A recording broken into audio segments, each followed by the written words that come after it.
Welcome back to Madrona's Pulse Teachings. I am Iris J, and I'm going to chat with you about the solstice energy.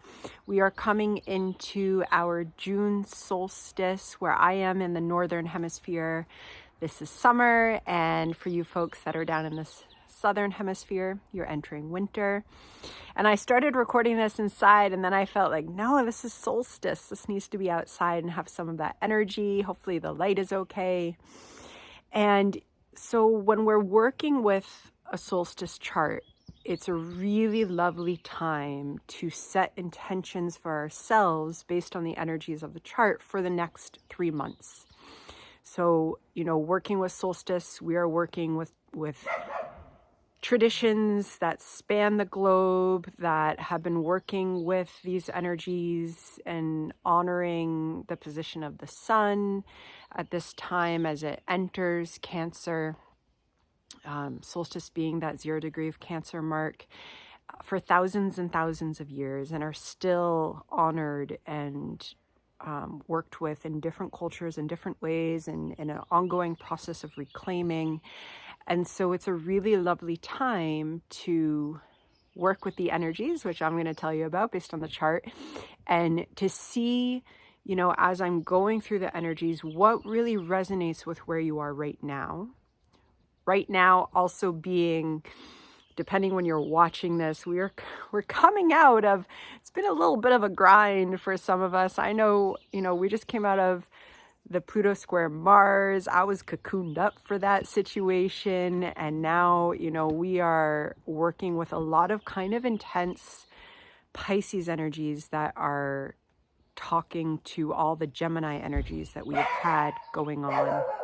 And so it's been a bit for some of us, and it still might feel like a bit. And so it's really important to just kind of feel into what resonates for you and what says, yeah, that's something I want to set an intention with, and then take some time, whether it's through journaling or going for a walk or meditating, whatever your process is, and set your intentions. And there's Babes, who's come just as I'm about to open this up.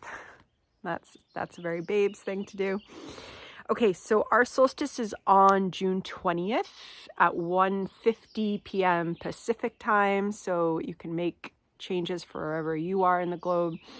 And so this is as the sun is moving from Gemini into that 0 degree point of Cancer. And this year, so we have our solstice, and then it's always followed by that Capricorn full moon.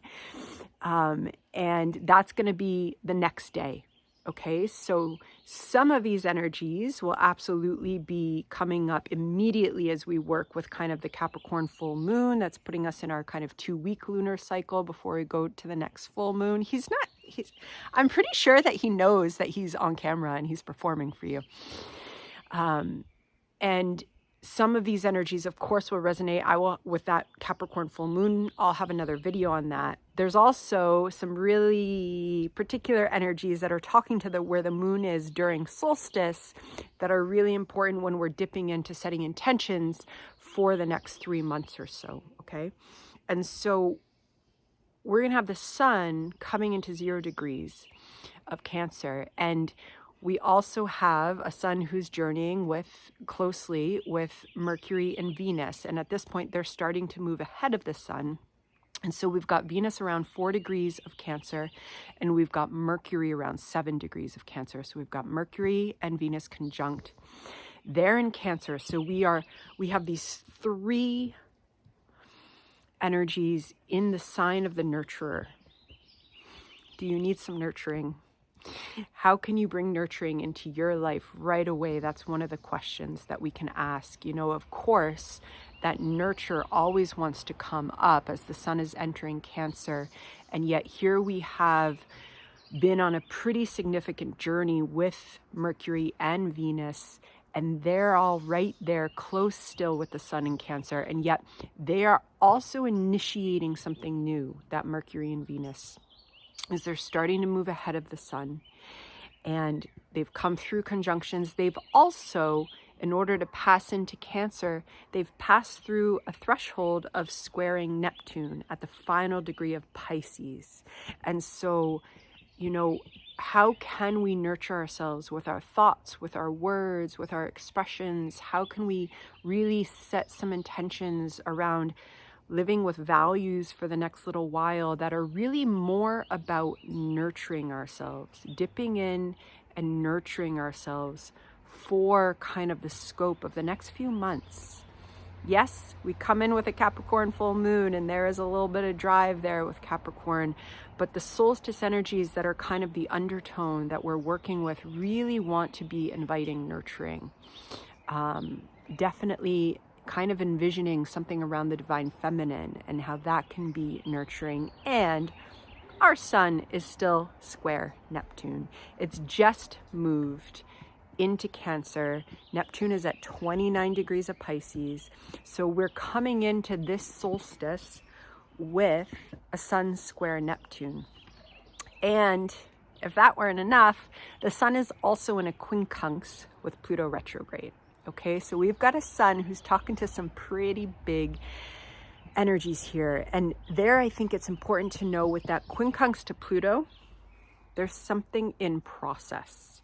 There's something in a transformative process around, our transiting, developing sense of self, our energy, our creative drive.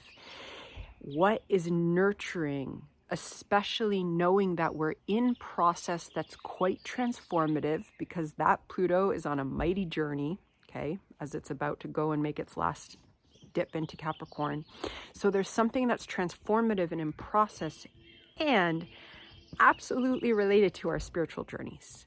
This is a sun square Neptune at the final degree of Pisces. Venus and Mercury have come through that threshold of talking to that sun, to that sun, but also to that Neptune in the final degree of Pisces. This is about coming into higher rungs of our spirituality, of opening. So what, combining all of that, what feels like it would be nurturing for your sense of self? Firstly, just understanding that the sense of self is in process right now. In some ways, our sense of self is always in process, but when it is talking to Pluto, who's retrograde at those early degrees of Aquarius, about to go back into Capricorn for the last time, it's really in process. So really opening up and allowing there even to be a little bit of transformative tension, and that nothing needs to be figured out right now. The whole idea of being in process is that we witness as we move through these next few months, and we come into a new manifestation of our selfhood, and how can we set intentions for that to be done in a way that is nurturing and caring, and also cultivating safety for the self. Okay, all of those Cancer themes. And also very important as we're working with this energy is the moon. So the moon is in Sagittarius during our solstice moment, and it is having some conversations, some cosmic conversations. So also during this moment, Black Moon Lilith is conjunct Juno in Virgo. So we have got some very strong divine feminine energy. They are together, Black Moon Lilith and Juno, and they are squaring the moon in Sagittarius, and they are opposite Saturn in Pisces, and Saturn is also squaring our moon during this solstice moment. So here, there is something about commitments around our integrity, commitments around reclaiming it's almost like a rewilding of the self in a somewhat devotional way, in a way that is aligned with the mighty journey that Saturn is on in Pisces, which is all about cleaning up our lives so that we can embrace and embody and create boundaries for the spiritual to be in our life in a new way. That's Saturn opposite Black Moon Lilith and Juno. Mighty matriarch energy, matriarch of a no BS, matriarch of I am supposed to be a little wild, and that somehow being a little wild is part of my own devotional practice. How are we here not to simply fit in? Okay, this is Juno, the goddess of integrity, who gives her word and no one holds her word like Juno. Conjunct Black Moon Lilith, a woman who is labeled all sorts of labels, we know what they are, for nothing other than knowing her self-worth. And wherever Black Moon Lilith is, there is a place of rewilding, a place of reclaiming, a place of incredible power, where we have to unlearn the places where we've been told that we should blend in, or we should perform a certain type of gender role, however it's manifesting. And in Virgo, she can be a little bit, there's something sacred. There's something sacred about Black Moon Lilith when she's in Virgo. And that's opposite Saturn, who is really slowing down and getting ready to go retrograde. And all of that is square our moon in Sagittarius. How can there be a reclaiming, a rewilding of our own integrity by nurturing our seeker, adventurer spirit? Here, wherever you have Sagittarius in your chart, that's going to be the house, but you don't even have to, if you're not looking at your natal chart, that's okay. That's kind of a little bit more intermediate astrology. Just answering that question, how can I really honor, the spirituality in my life, and reclaiming a rewilding of self in a commitment to myself, in a commitment to my own spirituality in a way that really nourishes my spirit for learning, for seeking, for understanding. What do you want to learn more about? What do you want to share? It can also be your teacher spirit, however that's coming up. But there's something very personal about our own reclaiming in this journey, okay? And again, how does that connect into nurturing the self? Is there something that you want to learn? Is there a community group that you want to join? Whatever it is, to learn something new that really nourishes that spirit, that's also part of opening up to spirituality, because this is Saturn in Pisces. Come join Cosmic Rhythms and have wonderful times with us in Patreon, moving with the rhythms of the moon. And there is one other piece that really aligns with this, which is lovely, which is that Vesta, our goddess of the sacred hearth, of the creative fires within, fires that can literally never, ever be put out, no matter what we live through.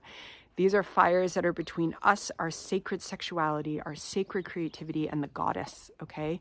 And she is in an almost exact sextile with Sedna, okay?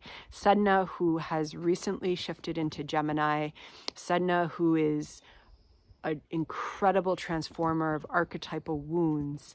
Sextiling Vesta, who is the creative hearth, the fires that regenerate, the fires that connect us to our creativity and to our sacred sexuality. There's a lot of healing there, okay? And that really, that aligns nicely with all the Cancer energy. It aligns nicely with the divine feminine energy. And also Vesta's in Leo. She is healing our sacred creativity, our playful self, our inner child that just wants to manifest joy.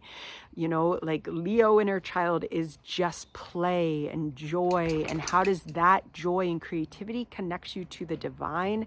How does it connect you to healing your own archetypal wounds? Setting intentions around accessing that joy, that divine feminine joy, along with whatever is resonating with you around creating safety and nurturing in your own life with your own values, in ways that are also really allowing you to take it up a notch in your commitment to yourself, to your own spiritual path, the integrity of the spiritual path, in a way that supports your learning spirit. Whew, and we've done it. Okay, so hopefully there's some tidbits in there that resonate with you, and you can work them into your own solstice intentions and or rituals, however it may be. And I will see you soon. Bye-bye.